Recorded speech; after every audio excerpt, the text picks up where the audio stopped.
कई वर्षों तक, लगभग 50 वर्ष तक इस क्षेत्र में एक तरीके से युद्ध की स्थिति निर्मित नहीं हो पाई, यद्यपि तनाव बना रहा। और परिणाम ये हुआ कि 1145 आते आते, यानी लगभग 45 वर्षों बाद, पोप ने द्वितीय धर्म युद्ध की योजना बनाई और घोषणा कर दी। 1144 में एडेसा पर तुर्की ने अधिकार किया। एडेसा आप देखिए कहाँ पर है नक्शे में, तुर्की के थोड़ा दूर, इस पर उसने अधिकार किया, एडेसा पर। और ये नाम आपको याद रखना इसलिए ज़रूरी है क्योंकि एडेसा का जिक्र आगे फिर आपको आएगा, और वह भी इन दोनों के बीच एक तरीके से द्वंद्व का कारण बनता है। तो एडेसा को पर अधिकार 1144 में। अब इसके बाद 1144 में कौन सी सेना जाती है, ये युद्ध किस सेना के मातहत होता है। जैसे पूर्व की लड़ाई फ्रांस और इटली की फौज ने मिलकर लड़ी, इस बार की लड़ाई जर्मनी और फ्रांस की फौज ने मिलकर लड़ी। जर्मनी और फ्रांस की फौज ने अब दक्षिण सीरिया पर कब्जा किया, जहां दमिश्क आता है। सीरिया की राजधानी दमिश्क दक्षिण के क्षेत्र में। सो अब दमिश्क, जो बहुत वर्षों तक मुस्लिम साम्राज्य का हिस्सा था, अब वह बाइजेंटाइन में चला जाता है। इस चित्र में सीरिया में जो स्थित धर्म योद्धाओं का एक दुर्ग का दृश्य दिया हुआ है। सीरिया, दमिश्क, जो बिल्कुल प्रारंभ में इस्लाम धर्म में परिवर्तित हो चुका था, जहां का धर्म, वो उन लोगों का एक दुर्ग है, एक तरीके का विशाल किला, सुरक्षा कवच का बना हुआ, सुरक्षा कवच की तरह। और इसका निर्माण भी धर्म युद्ध के दौरान ही हुआ था, जिसका हमने जिक्र किया है, तीनों चारों धर्म युद्ध का। तो इसी दौरान अपने को सुरक्षित रखने के लिए, मजबूत रखने के लिए गढ़ के रूप में इसको बनाया गया था। अरब नियंत्रित जितने क्षेत्र थे उन पर आक्रमण करने के लिए ये एक बहुत महत्वपूर्ण आधार हुआ करता था। इसकी मीनारें और जलवाही सेतु, पानी को बहाने का, पानी को एक स्थान से दूसरे स्थान ले जाने की जो व्यवस्था थी, उसका निर्माण बेबार नामक मामलुक सुल्तान ने 1217 में कराया था। यानी भारत में सल्तनत प्रारंभ होने के पहले ही अरब में या सीरिया में, हम कहेंगे विशेष रूप से, ऐसी मीनारें और जलवाही सेतु का निर्माण हो चुका था। और इसके जो प्रारंभिक जो सूत्रों से मालूम होता है कि बेबार नाम के मामलुक सुल्तान ने इसका निर्माण 1217 में कराया।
लेकिन फिर भी क्या हुआ कि ये लोग अंततः पराजित हुए, हार गए और दमिश्क और ये जो क्षेत्र है दमिश्क पर अधिकार कर लिया, लेकिन उसके बाद भी वापस इन्हें लौटाना पड़ गया।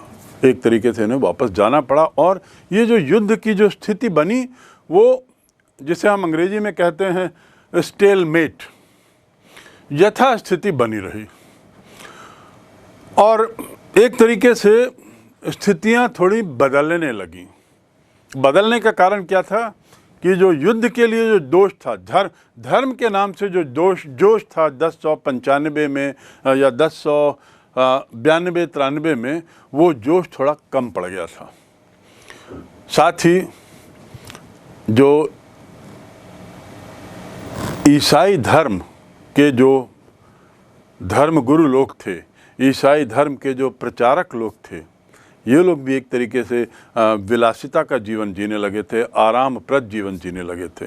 आप देखेंगे हर धर्म में एक वह स्टेज आता है, एक वह चरण आता है जब धर्मगुरु लोग ही विलासिता आदि में लिप्त हो जाते हैं और वहाँ से धर्म का पतन प्रारंभ होता है।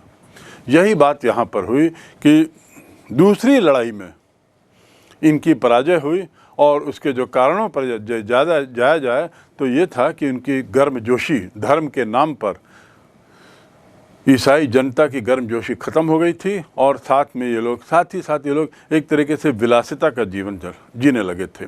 यहाँ पर एक चीज़ आपको याद रखनी होगी जो आपके सिलेबस में विशेष रूप से जिसका जिक्र नहीं है, लेकिन अत्यधिक महत्वपूर्ण इस दृष्टि से है कि जहाँ हम एक ओर देखते हैं कि मुस्लिम एम्पायर का पतन हो रहा था, तो दूसरी ओर ये भी हमको याद रखना होगा कि समाज जो है, समाज धीरे धीरे एकीकृत हो रहा था। मुस्लिम समाज ये एक अलग ढंग का परिवर्तन था। पुनः मैं दोहरा दूं, एक ओर जहां मुस्लिम धर्म का पतन हम देख रहे थे, विभिन्न भागों में बट रहा था, विभिन्न वंशों में इसका पतन हो रहा था, लेकिन समाज में एकजुटता दिनों दिन बढ़ती जा रही थी। ये सामाजिक एकजुटता ने ही इस्लाम धर्म को सतत रूप से बढ़ाने में मदद की। यद्यपि ये सब एम्पायर्स टूटते गए, सुल्तान ख़त्म होते गए, वंश बदलते गए, लेकिन सामाजिक प्रगति, सांस्कृतिक प्रगति इस्लाम धर्म की सतत रूप से होती रही। इस पर भी हम आगे पुनः चर्चा करेंगे। 1095, उसके बाद 1145 दूसरा धर्मयुद्ध। पहले धर्मयुद्ध का परिणाम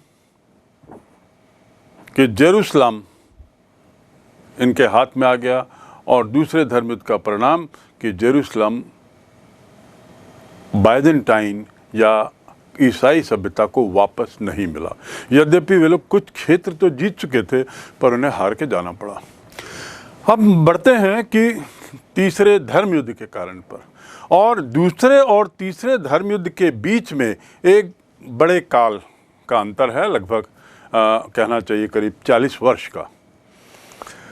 बात यह है कि इस समय जैसा मैंने बताया कि ईसाइयों में धर्म के नाम से जो जोश हुआ करता था वो थोड़ा कम पड़ गया था। शायद ये लोग सतत रूप से लड़ाई से त्रस्त हो चुके थे और एक तरीके से शांति चाहते थे। और दूसरा कारण भी था कि जो इनके धार्मिक गुरु थे, जो पादरी वगैरह थे, वे लोग स्वयं विलासिता का, एक आराम का जीवन जीने लगे थे।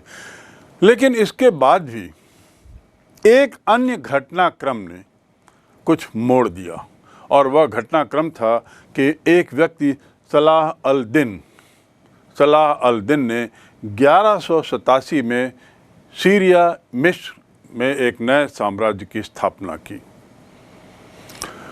और क्रिश्चियन लोगों के विरुद्ध, इन ईसाई लोगों के विरुद्ध एक तरीके से धर्म युद्ध छोड़ने का ऐलान कर दिया। और इस धर्म युद्ध में सलाहदीन विजयी हुआ, जेरूसलम पर वापस कब्जा किया, और इसके कब्जे का जो जिक्र है वो कुछ अभिलेखों में भी मिलता है। तो इस तरह हम देखते हैं कि जेरूसलम अब वापस मुस्लिम कब्जे में चला जाता है, और इसका परिणाम कि ईसाई लोगों को पुनः अपने उस धार्मिक स्थल में जाने आने में दिक्कतें होती। लेकिन सलाहुद्दीन जो है वो एक तरीके से उसने बड़ी सहिष्णुता का परिचय दिया, बड़ा दयापूर्ण व्यवहार किया ईसाइयों के साथ, और उसने इसके लिए एक तरीके से उनका जाना आना इस क्षेत्र में जारी रखा। ये एक तरीके से एक विपरीत व्यवहार था, लेकिन फिर भी सलाहुद्दीन ने इस व्यवहार को न्यायोचित मानते हुए इसका पालन किया। याद रहे, ईसाई लोगों ने जब यहाँ पर कब्जा किया था तो बहुत दुर्दर्तापूर्ण व्यवहार किया था, बहुत लोगों की हत्याएं की थी, जो पूर्व में बताया गया है। निचोड़ क्या रहा इस सब का कि जो जेरूसलम है वो पुनः मुस्लिम क्षेत्र के रूप में बदल गया। अब जेरूसलम की एक जनसंख्या के बारे में भी थोड़ा हम समझ लें। वह लगभग 100 वर्ष तक यहूदी शासन में भी रहा, बहुत काल तक वह इस्लामी शासन में रहा, बहुत काल तक वह क्षेत्र ईसाई शासन में रहा।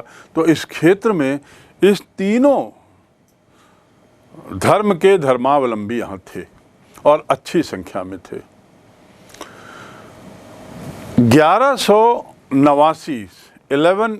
1189 में तीसरा धर्म युद्ध हुआ।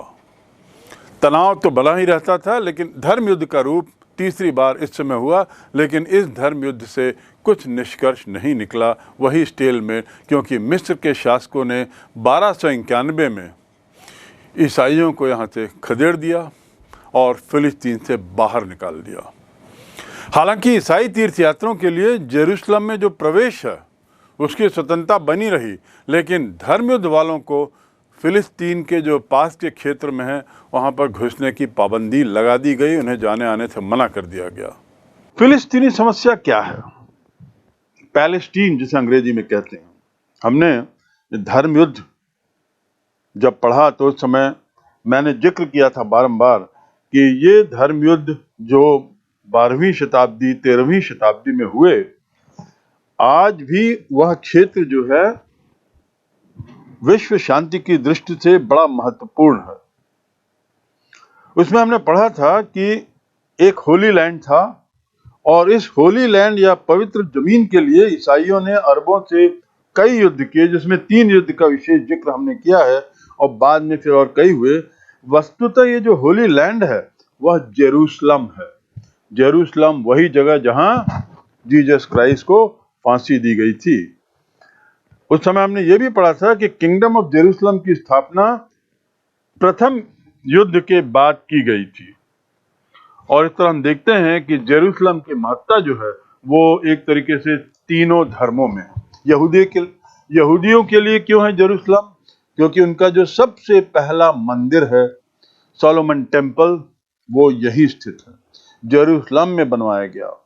और इनका ये सबसे महत्वपूर्ण तीर्थ स्थल है यहूदियों का। ईसाइयों के लिए तो आप समझ ही गए हैं, जहां उनके ईश्वर जीसस क्राइस्ट रहे और उन्हें फांसी की सजा दी गई। इस धर्म का जन्म ही यही हुआ और ईसा की मृत्यु भी यही हुई। तो इसलिए जेरूसलम ईसाइयों के लिए भी अत्यधिक पवित्र है।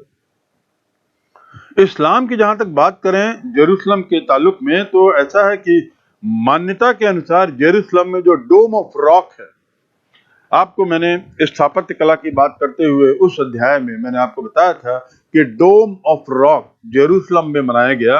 ये वही जगह है जहां से हजरत को गैब्रियल ने या जिब्रील ने स्वर्ग की यात्रा करवाई थी। इसलिए ये इस्लाम धर्म का भी एक बहुत प्रमुख स्थान है, बल्कि तीसरा प्रमुख स्थान कह दें, मक्का मदीना के बाद जेरूसलम। तो ये तीनों धर्मों के मुख्य धार्मिक तीर्थ स्थल क्षेत्र भी एक ही हैं। थोड़ा सा टाइमलाइन की ओर भी देखें। अब टाइमलाइन क्या कहती है, इतिहास की ओर थोड़ा नजर डालें तो जेरूसलम पे आप देखेंगे कि किन किन का अधिकार रहा। बेबीलोन के शासकों ने पहले कब्जा किया, सबसे पहले जो मेसोपोटामिया के काल की बात कर रहा हूं मैं, जिसका जिक्र मैंने रोमन एम्पायर को पढ़ाते समय और इस अध्याय में भी किया है।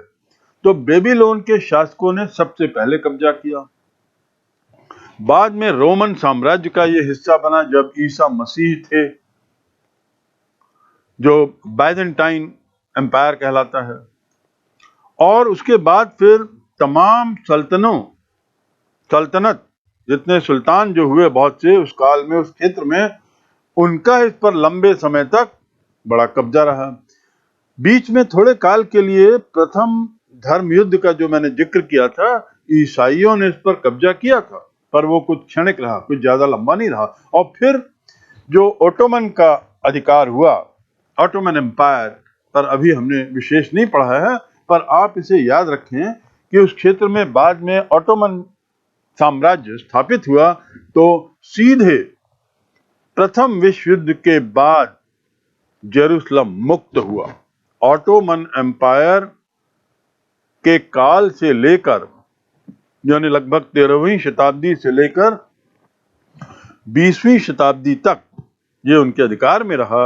और प्रथम विश्व युद्ध जो 1917-18 में समाप्त होता है, उसके साथ जेरूसलम ओटोमन एम्पायर के कब्जे से मुक्त होता है। और फिर 1948 में वहां एक नए राज्य की स्थापना एक बड़े तेज घटनाक्रम में कर दी जाती है, जिसका नाम इजराइल रखा जाता है, जिसका जिक्र मैंने अपने इस विवरण के प्रारंभ में ही कर दिया है। तो ये वही इजराइल है जिसकी स्थापना कब हुई? पुनः 1948 में हुई, 1948।